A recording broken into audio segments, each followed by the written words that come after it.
Assalamualaikum warahmatullahi wabarakatuh. Perkenalkan, nama saya Edi Prianto dari Prodi S1 Sistem Komputer.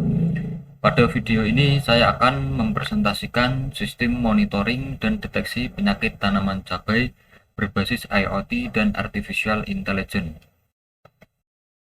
Untuk latar belakang saya membuat proyek ini yaitu karena tanaman cabai merupakan komoditas pertanian penting yang rentan terhadap berbagai penyakit, terutama pada bagian daun. Keterlambatan dalam mendeteksi penyakit dapat menyebabkan penurunan hasil panen dan kerugian bagi petani. Selain itu, pemantauan kondisi lingkungan tanaman seperti suhu, kelembapan udara, dan kelembapan tanah masih banyak dilakukan secara manual sehingga kurang efektif. Dengan memanfaatkan perkembangan teknologi Internet of Things atau IoT dan Artificial Intelligence atau kecerdasan buatan, proses pemantauan dan deteksi penyakit tanaman dapat dilakukan secara otomatis dan real-time. Oleh karena itu, dikembangkan aplikasi Petanis atau petani zilenial berbasis Android yang mampu memantau kondisi tanaman cabai melalui sensor IoT serta mendeteksi penyakit daun cabai menggunakan gambar sehingga dapat membantu petani mengambil tindakan lebih cepat dan tepat. Untuk komponen yang digunakan, yang pertama ada aplikasi Android. Ini berfungsi untuk mengambil data sensor dari Firebase secara real time, mengirim perintah on atau off pompa ke Firebase, kemudian mengolah gambar daun menggunakan model AI, dan menampilkan hasil deteksi penyakit dan solusi penanganannya. Terus yang kedua ada model AI, ini menggunakan model mobil VNet 2, kemudian dikonvert menjadi TensorFlow-like ya, agar bisa digunakan secara offline. Ini berfungsi untuk menganalisis gambar daun cabai, kemudian mengklasifikasi kondisi daun apakah sehat atau terkena penyakit, dan memberikan tingkat kepercayaan ya. Dan ini dioptimalkan agar bisa berjalan langsung di perangkat offline. Nah, ini dari mobil VNet 2 dikonvert menjadi TensorFlow-like agar bisa digunakan di perangkat Android secara offline. Dan yang ketiga ada ISP32, ini sebagai microcontroller utama, kemudian membaca data dari semua sensor, kemudian mengirim data sensor ke Firebase melalui WiFi, dan menerima perintah dari Firebase untuk mengontrol pompa air. Komponen yang keempat ada sensor DHT, ini berfungsi untuk mengukur suhu lingkungan sekitar ya, kemudian untuk mengukur kelembapan udara dan juga membantu mengetahui kondisi lingkungan yang mempengaruhi pertumbuhan dan penyakit tanaman. Yang kelima ada sensor kelembapan tanah atau soil moisture sensor. Ini berfungsi untuk mengukur tingkat kelembapan tanah, menentukan apakah tanah kering atau lembab, dan juga menjadi acuan untuk menyalakan atau mematikan pompa air. Terus yang keenam ada relay modul. Ini bertindak sebagai saklar elektronik, kemudian menghubungkan ISP32 dengan pompa air, dan juga mengontrol pompa air on atau off secara aman. Yang ketujuh ada pompa air, ini untuk menyiram tanaman cabai secara otomatis, dan juga bisa diaktifkan berdasarkan perintah dari aplikasi Android atau kondisi tertentu. 8 ada baterai 18650, ini berfungsi sebagai catu daya terpisah untuk pompa air, sehingga lonjakan arus saat pompa menyala tidak mempengaruhi kinerja ISP32. Jadi untuk pompa sumber listriknya dibuat terpisah ya. Kemudian yang ke-9 ada Firebase Real Time. Ini untuk menyimpan data sensor secara real time, terus menjadi penghubung komunikasi antara ISP32 dan aplikasi Android, dan juga menyimpan status pompa air. Ini untuk flowchart sistem IoT-nya ya. Dimulai dari kemudian inisialisasi program, terus membaca nilai soil sensor dan DHT. Terus yang dibaca di sini ada suhu, kelembapan udara, dan juga kelembapan tanah. Kemudian di sini ada kondisi, apakah nilai kelembapan tanahnya kurang dari 20% ya. Jika kurang dari 20%, maka pompa akan menyala ya. Terus jika kelembapan tanahnya lebih dari 20%, lebih dari 20% atau kondisinya tidak berarti ya, maka pompa akan mati. Terus di sini juga ada status pompa di verbase ya.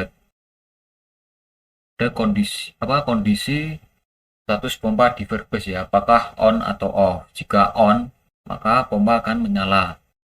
Jika tidak atau kondisinya off, maka pompa akan tetap mati. Terus ini kembali lagi ke sini, ini looping terus ya. Terus di sini ada flowchart aplikasi.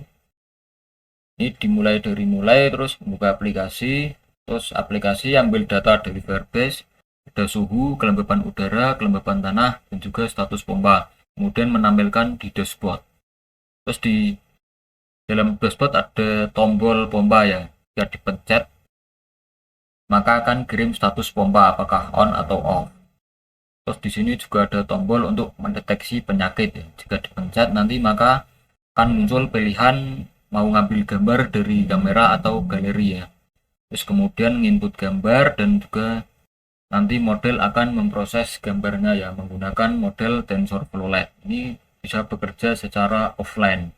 Kemudian setelah dideteksi nanti akan muncul diagnosa ya, ada nama penyakit, deskripsi dan juga cara mengatasinya. Dan jika tidak semua akan selesai, aplikasi ditutup. Terus ini untuk skematiknya, ada DHT, soil moisture, pompa, baterai, relay dan juga ISP. Terus ini untuk kodenya ya. Terus untuk cara kerja, yang pertama untuk cara kerja sistem IoT-nya. Pertama, ESP32 membaca data dari sensor DHT22. Ada suhu dan kelembapan udara serta sensor kelembapan tanah secara berkala. Kemudian data sensor diolah oleh ESP32 menjadi nilai yang mudah dibaca, misalnya dalam bentuk persentase. Terus ESP32 mengirimkan data suhu, kelembapan udara, dan kelembapan tanah yang sudah dideteksi tadi ke verbase real time ya, melalui koneksi Wi-Fi. Terus ESP32 memantau nilai status pompa pada verbase. Jika status pompa berubah menjadi on, maka ESP32 akan mengaktifkan relay sehingga pompa akan menyala. Jika status pompa off, relay dimatikan dan pompa berhenti bekerja. Terus ESP32 juga mengontrol pompa berdasarkan nilai dari kelembapan tanah ya. Jika kelembapan tanah di bawah 20% atau toleransi 5% sebelum tanah itu dinyatakan kering di 15% ya, maka status pompa ESP32 akan mengaktifkan relay ya, sehingga pompa menyala otomatis walaupun status pompa off. Dan nantinya juga akan mengirim status on ke verbase. Dan misal nilai kelembapan tanahnya di atas 70% atau toleransi 5% sebelum tanah itu dinyatakan basah atau di 75%, ESP32 akan mematikan relay ya secara otomatis sehingga pompa mati walaupun status pompa on. Dan nantinya juga akan mengirim status off ke verbase agar dibaca di aplikasi sehingga sinkron ya dengan tombol pompa yang ada di aplikasi. Dan yang kedua untuk cara kerja verbase database real time. Pertama, verbase berfungsi sebagai pusat penyimpanan data dan penghubung komunikasi antara perangkat IoT dan aplikasi Android. Kemudian data sensor yang dikirim oleh ESP32 disimpan secara real time di database verbase. Kemudian verbase menyediakan sinkronisasi data otomatis sehingga setiap perubahan data langsung diperbarui di aplikasi Android-nya ya. Kemudian verbase juga menyimpan status kontrol pompa yang dapat diubah oleh aplikasi Android dan juga ESP32 ketika sistem berjalan otomatis. Dan di sini yang ketiga ada cara kerja aplikasi Android ya. Di aplikasi Android menampilkan data sensor, ada suhu, kelembapan udara, dan juga kelembapan tanah yang diambil langsung dari verbase. Kemudian pengguna dapat mengontrol pompa air melalui aplikasi dengan mengubah status pompa di verbase ya. Terus pengguna mengambil atau memilih gambar daun cabai melalui kamera atau galeri ya. Kemudian gambar akan diproses menggunakan model TensorFlow Lite untuk mendeteksi kondisi daun cabai tersebut. Dan nantinya akan menampilkan hasil diagnosis berupa jenis penyakit atau kondisi sehat ditampilkan beserta solusi penanganannya. Terus untuk kesimpulannya, sistem ini membantu memantau kondisi tanaman cabai secara real time dan juga mendeteksi penyakit daun secara otomatis lewat aplikasi Android. Dengan dukungan IoT, Firebase, dan AI, perawatan tanaman jadi lebih mudah, cepat, dan efisien. Sistem juga dibuat stabil dengan pemisahan daya pompa agar tidak mengganggu kinerja ISP32. Ini untuk alatnya.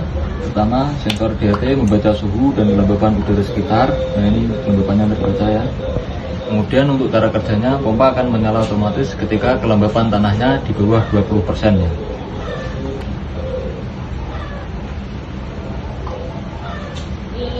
Nah, ini pompa menyala otomatis, kemudian akan mati otomatis ketika kelembapan tanahnya di atas 70%. Nah, ini pompa akan mati otomatis. Kemudian untuk yang manual, kita bisa mengontrolnya ketika kelembapan tanahnya normal ya. Jadi diantara lebih dari 20% sampai dengan sebelum 70%. Kita atur ketika kelembapan tanahnya normal.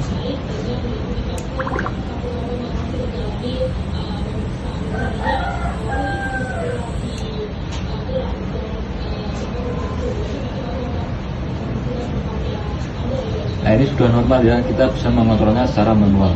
Kita bisa menyalakan maupun juga untuk mematikannya.